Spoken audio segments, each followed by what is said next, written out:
All right, everybody, we're going to get started. I apologize, we're a little late. I was having some internet issues. Hopefully that won't disrupt the presentation. Welcome to the December 7th version of the Fats, Fuels, and Oils webinar. This week, we're going to cover the fats and greases commodities, and we'll also talk a little bit about biomass-based diesel. Obviously, this is my first time doing the fats and oils, so bear with me a little bit, but hopefully we can still bring you good and useful information. All right, with that, let's hop right in. All right, so this week we were talking about distillers corn oil, and distillers corn oil prices have been down recently. Last week they fell to their lowest level since mid-September, partially on the sell-off in the broader sell-off in soybean oil, and the uncertainty about the mandates continues to weigh across all of the feedstock markets, but also we've seen ethanol production pick up, and we've also seen some issues with rail car turnarounds that have made sort of the nearby market relatively heavy. That said, the deferred markets are not doing a lot better for JFM. We're seeing bids of around 54, 55 cents, but we haven't seen any sellers there yet. Whether those bids ultimately are raised or met by sellers, I think will depend a lot on the guidance that we get from the Biden administration on the RVOs for 2022. I think the market has probably accepted that 2020 and 2021 are going to be below where they have been historically. How that all shakes out and whether they can actually cut those remains to be seen. I think if you go by the letter of the law, any decrease that they make in the implied ethanol mandate probably needs to be made up with an increase in the advanced mandate. But given that production has already occurred in those years, I don't know exactly how that's all going to shake out. But the first step is to get the mandates. We have seen articles over the last week saying that the mandates are going to come in days, and new articles today saying that they're going to be released today.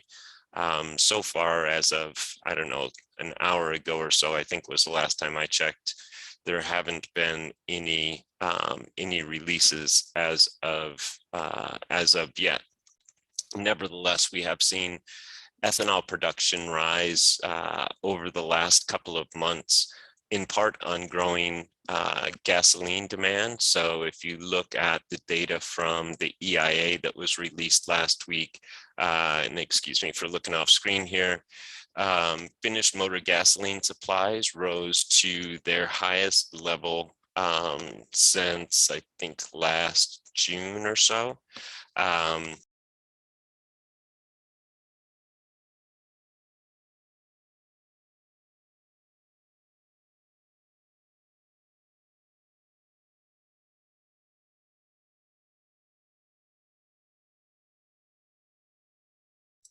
And I'm muted. Okay, so once again, sorry about that. I'm not sure exactly where I cut off. Implied annual gasoline consumption is what rose to its highest level.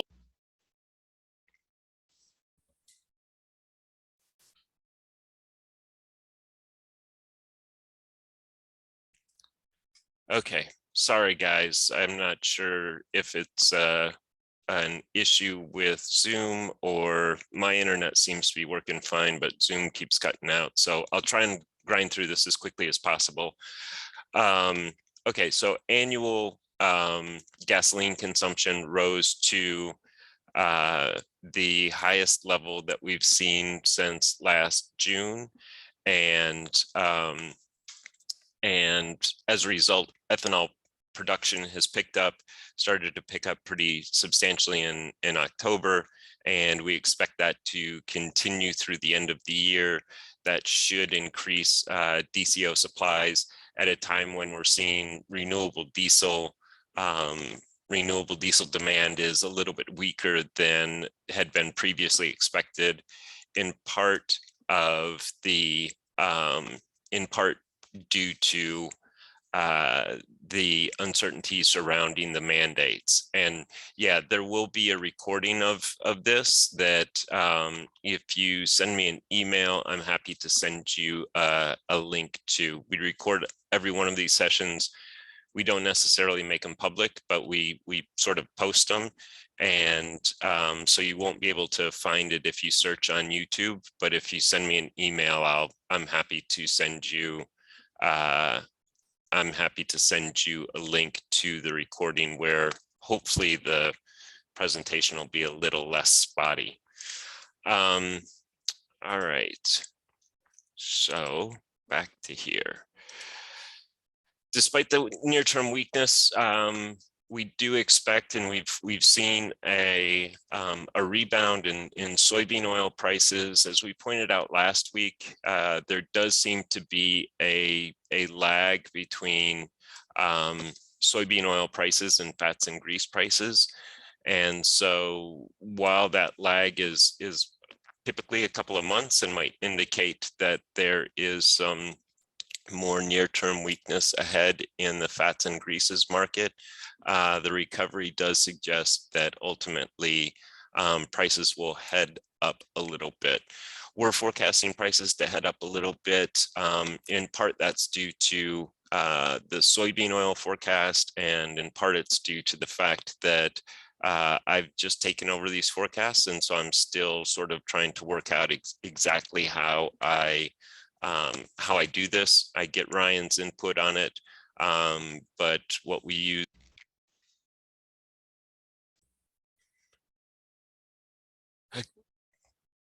Okay, again, I apologize. What we use for the base of these, for all of these commodities in our forecasts is soybean oil. And so I'm just fine tuning how we relate soybean oil prices to these markets. One thing that I will point out that needs fixing right now is if you look at the DCO forecast, particularly if you look at the forecast for Illinois, Wisconsin, and Indiana, Ohio, they look different than for the Mississippi River. That's simply because I didn't know that these weren't already linked. I'll link those up and refresh the charts, and you should be able to see that the forecasts are a bit more related than they look right now. And I'll have that done here by the end of the day. Okay, so to sum up, near-term weakness in prices and due to the uncertainty about the mandates and railcar logistics, that uncertainty and the weakness in prices is extending out to JFM. But given the rebound in soybean oil and the assumed release of the RVOs, there is some upside risk to prices if the RVOs come out at or above market expectations. I think the numbers that have been floated around are a little bit above where we have been using in our forecasts. And so I would assume that if the numbers come out there, of course I have to go through the whole process, but I would assume that our feedstock demand would go up a little bit based on the numbers that I've seen so far. Okay, with that, I will kind of quickly try and switch over to biomass-based diesel, and we'll talk about that a little bit, and then I will end this nightmare first edition. Gross margins, we saw gross margins move in opposite directions last week with biodiesel margins, or our estimation of biodiesel margins rising while our estimation of renewable diesel margins fell. We expect that margins will continue to come under pressure in part because of weakness in Lcfs credit prices. For RIN prices, we are expecting RIN prices to have come close to finding a bottom, maybe, at least for the D4 RIN. For the D6 RIN, we expect potentially lower prices. Again, based the mandates will have a lot to do with exactly what happens with the D6 RIN. But what I will say is, when I rolled the December forecast off and added the December 2022 forecast on, one of the things that we use in our D6 forecast is essentially the difference in the value of corn producing ethanol and the value of ethanol, and that was negative for the first time. Now, again, that's based on our forecast for what corn prices will be at that point and what oil prices will be at that point. That could obviously change, but if that were to occur, then that's why you get this ramp up in D6 prices, which contributes to a little bit of the strength in D4 prices here in the back end. For Lcfs credit prices, apparently it's my internet that is slow. Again, we've changed our forecasts, and we expect that Lcfs credit prices will continue to move lower, especially as we get into 2022 and renewable diesel capacity starts to ramp up. Last week, we did get the EIA data for September that showed a big slowdown in biofuel production, renewable diesel and biodiesel production from August, almost down to sort of where we've seen it the last couple of years. We expect that that production will recover in the coming months. We've seen the HOBO spread come in a little bit and sort of stabilize somewhere between $2 and $2.25, I would say, or maybe even a little bit higher than that, $2.40. That should mean that while margins aren't as good as they have been historically, they're a little bit better than they were this summer when the HOBO spread was significantly wider than that. Again, that doesn't necessarily translate directly into our margins forecast. Our margins forecast include different feedstocks than just soybean oil, although you can think of our biodiesel forecast as essentially what renewable fuel margins look like for producers using soybean oil, and our forecast for renewable diesel as what margins look like for producers using fats and greases as feedstocks. So the HOBO spread, while it provides some indication, it's not a great guide, as anybody that's ever tried to use it, I'm sure, has figured out. The big question here on production is what's going to happen in December. Of course, that will depend a lot on the RVOs. Right now, we're still assuming sort of the typical end of year hustle to get enough RVOs to meet the individual mandates. That is assuming that they're released before the end of December. But now we're already sort of a third of the way through the month almost, and we don't have them. So that number, that production number, is probably coming down every day if it was ever going to be higher. So I would say that there's probably some downside risk, not only in that December number, but in our forecast for both renewable diesel and biodiesel production for the year. Okay, with that, I'm going to wrap this up before the internet drops out on me again. I apologize. I apologize that we've had these issues today. Like I said, I'm happy to send out a link to the recording.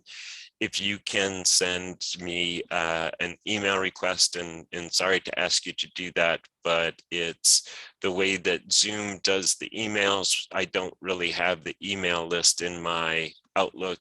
Zoom does it sort of internally. And so exporting that list out of Zoom is a skill that I have yet to master. And so if you do want to see the full recording, please send over a request to tori.alden@fastmarkets.com, and I should have that up, if not by the end of today, certainly tomorrow morning, and I'm happy to send you a link. Okay, with that, I'll type my email really quickly in the chat so everybody has it. And then,